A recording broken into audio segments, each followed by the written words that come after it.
Alright guys, that's Kremp again. I hope you're doing good and enjoying your day so far. A seismic day in Call of Duty yesterday after near enough 7 years with FaZe. Cellium has officially gone off the organisation and on to his next adventure. Dashy gives his response to the situation after all the stick that Drazah was given OpTic when they were struggling early this year. Now Dashy has taken his opportunity back to say, hey, what did I do over the last couple months to force FaZe to do exactly what they are doing now? But the money on offer from Falcons we think must have been otherworldly, with even Kaysen coming out and saying that as far as he's concerned, Cellium was advised to take the bag by himself and others because it was simply too generational to turn down. What sort of figures are we talking about here? Very much interested to your thoughts in the comments. Hit the like button if you enjoy. Subscribe if you're new as always. I would greatly appreciate it. Just a couple of quick things on the Esports Nations Cup. I know Hitch had his idea on having basically a representative. I think this is a question, if it does happen for the Esports Nations Cup in Call of Duty, how do you determine who the teams are? And that is an interesting question. And Hitch's idea is to say, okay, let's say you get somebody like Hex, who is the representative for Mexico, and it's his job to try and convince players that could play for Mexico to actually play for them, because, you know, presumably Shotzzy could either play for the US team or the Mexican team, and, well, would he prefer to play for the US team? Probably going to win the tournament, you know what I'm saying? So Hitch's idea is that you can have a representative from each country that attempts to build the team, and exactly how that structure would work, I don't really know. It's something to think about in due course, because, you know, for example, the Canadian team, okay, yeah, it's going to be Dashy, it's going to be Illy, presumably, but, you know, where do you go from there? Does Karma come back and play? Do you get Gunless? Do you get a Seam? Do you get Diamond Con? Like, there's some other candidates, obviously. How do you select the team? Who chooses it, right? That's an interesting question. Now, the last few days, we've talked a lot about the OpTic Halo team, Bound, Renegade, Legends coming to Call of Duty. We'll see about Formal, but there also are other players as well that are looking to make the transition to Precision here plays, I think, for the Halo team of Envy, and there has been actually a bit of talk about whether could Envy come back into COD, would Hector sell his OpTic Halo guys to Hastro and to Envy to come back in. That's not an impossibility, but I think it's interesting that it's not just the OpTic Halo guys. Yeah, of course, they are getting the most attention, and players like Frosty I think are more happy to stay in Halo and see how that goes next year, but there are certainly other players, certainly earlier in their career, that are looking to make the transition, and Precision confirms it last night. No Hastro reply yet saying, no, you're not, you're not a free agent, so we'll see about that one. A couple of other things that happened yesterday. They confirmed some of the podiums for the Esports Awards of the Decade awards. Nadeshot, we know, won Personality of the Decade, aBeZy was second, and Scump was third. Interestingly enough, of course, all of these guys are involved in Call of Duty nowadays. aBeZy, of course, big in the Spanish scene, well, massive around the world, really, but aBeZy involved heavily in Koi, and Koi Toronto, that's how that is. And then Scump, of course, needs no explanation. Shotzzy was actually second in Esports Breakthrough Player of the Decade. This is a pretty controversial award, really, because obviously a breakthrough year only happens like 1 year, if you see what I'm saying. So in a decade, you're really looking at like every player of the decade, because at some point in the last decade, someone had a breakthrough year. Look, these are obviously good candidates. I was Shotzzy, Booga. Kind of surprised that Donk didn't make it, to be honest, from CS, but whatever. That's another conversation. Shotzzy came second, though, in this award that we weren't aware until now. There's also this from Sean, CEO over at Spacestation Gaming. He says, we are very close, and he refuses to elaborate on what exactly that looks like. We're pretty sure they're getting a slot in the CDL next year. The question is, which organisation do they either take over or partner with, or whatever that is. There's been two organisations that have been thrown up about this for some time. Ravens, obviously, and then Boston. We thought Boston were pretty close to selling, but the most recent season, those teams actually did pretty well from a financial perspective. The YouTube deal was pretty good. We don't know as of yet. I think the YouTube deal is done now. You know, I'm not going to say too much. I don't want to jinx it. Okay, I like watching COD on YouTube and I will continue to do so, but I would prefer that it was available on all platforms. I think the YouTube deal ended with the most recent season, which possibly means that we could once again have it on multi-platform. Or they might sign a new deal, we shall see, but time will tell on that one. The point is that the teams made good money last year from their share of the YouTube deal, and there was also a good chunk of change going to the teams from the microtransactions. They, I think, sold pretty well in Black Ops 6, the CDL skins, basically, with all the different teams. But I think there's some sort of rule whereby even if their skin doesn't sell that much, like, I don't know how many Raven skins were really bought, but I think they still get like a solid chunk of the total pool anyway, even if it's not like you know, the biggest chunk. They get a decent slice of it, rather than necessarily getting the slice that they would deserve, as it were, from actually how many they did sell. So there's a few interesting things that mean that Ravens and Boston last year are actually pretty happy with where they are, because they paid their players not that much, they made a good amount of money, and it almost makes a bit of sense. Now, whether that's going to be the case going forward is another question. I'm expecting Ravens to be the team that disappears, hoping Ravens are going to be the team that disappears, but we'll see in due course what happens here. But certainly we think Spacestation are coming in, and he also talks about potentially having Major 3 in Salt Lake City, so we'll see about that one, right? We don't know where the majors are going to be next year.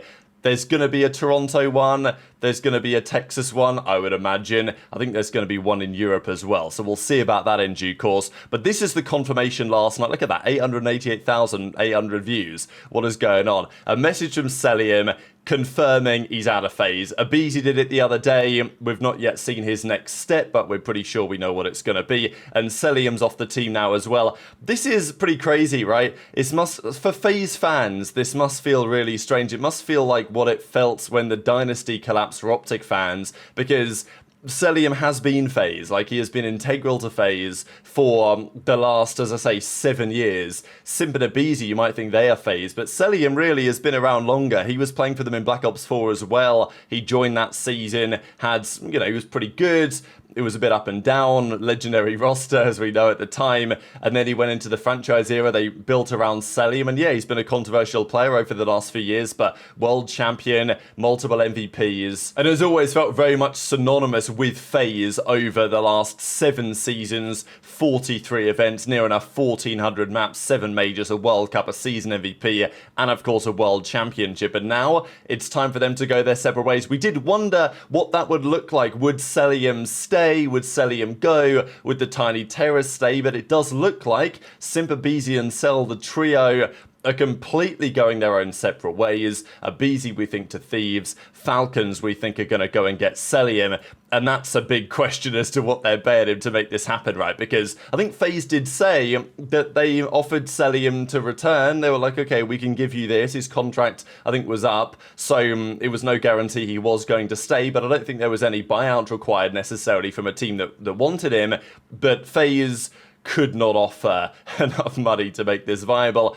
And maybe on some level, Simp and Cellium, given that aBeZy was probably going to go, with thinking, okay, maybe it makes more sense to go our separate ways, given that this season has not ended in the way that they wanted. Cell says, I'll forever cherish the past 7 years being surrounded by great people and an amazing fan base. Love you guys, FaZe up. So, nice words, I thought, from Cellium, but still pretty remarkable to think that Cell has officially left FaZe. And is it going to be good or bad for his career going forwards? Are we going to be able to see, like, let's say, prime Cellium unlocked? Not to say that Cellium hasn't been playing at a great level the last couple of years, he has.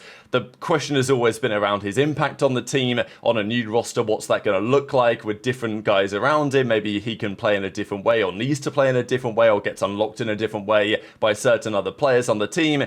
Cellium back in MW19, for example, would often be on an SMG. He'd run the MP5, he would play fast, and we saw Cellium play fast at last year's World Cup, and he had a 1.3 and 1.4 on the whole tournament. So, we've seen it in the past. It's going to be interesting to see what happens in the future. And Kaysan, we know, good friends, really close with Cellium, and also very close to that organisation in general, what the feeling has been over there, the decisions they're looking to make, and has been heavily involved in what Atlanta FaZe have done over the last several months. And as he says, love you always, wishing nothing but the best for you. But a few very interesting comments were made last night. Of course, Zuba was also pretty gutted about it, right? Seeing Cellium officially leave.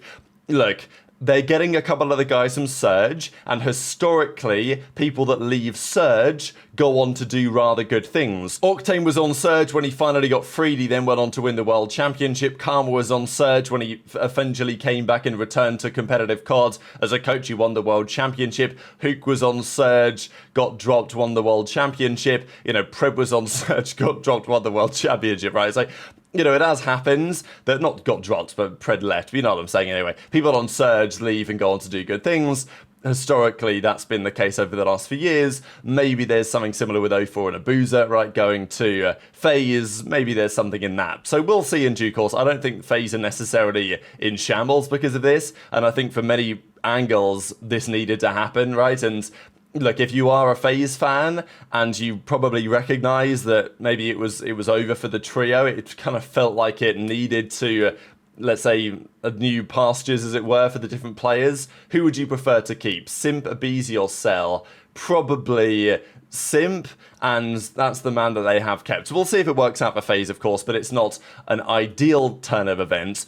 What is also very interesting is what Kayson said about Cellium. So a few words he mentions on the support that he's shown him, but also comments on the type of bag that he was getting offered by, we think, the Falcons to make that deal happen. Because Kayson even says that he advised Cell to take the money. FaZe tried to, I think, get Cellium to stay and offer him something that he would find compelling, but when Kayson heard what Cell was getting offered by Falcons, he was like, look, brother, I can't advise you to stay on FaZe, you've got to go and take that generational wealth. Hey, listen, bro. When you've had a player, when you've had a player play for you as long as you have, the only thing you can do is respect what they want to do, bro. And that's how we do things at FaZe. Know that. Other teams don't have to abide by that, maybe some do. But when players want to do other things, all we're going to do is respect what they want to do. Take it for whatever it's worth, bro. Take it, we're not in the department of, you know, trying to keep people at a place they don't want to be in because of a contract. Yo, listen, bro. I don't want to make it hot for him, but if y'all know how much he got, bro, yo, bro, you take that money, gang. You don't pass the money he got, bro.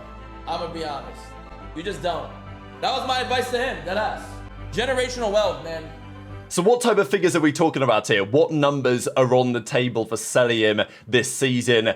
We don't really know.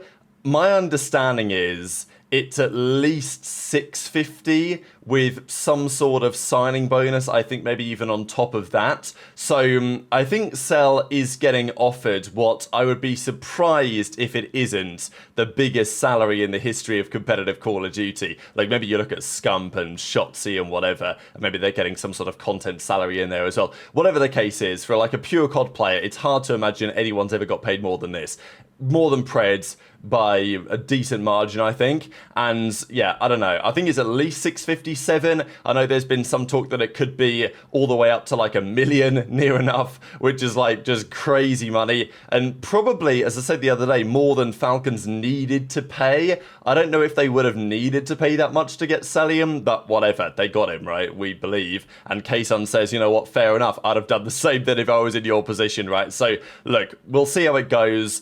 It's going to be really interesting to see the fan reaction as well to the whole Cellium on Falcons thing, because it's not like Cell has been the most popular player in the fan base over the last few years for various reasons, you know, snaking, playing for FaZe, stuff like that.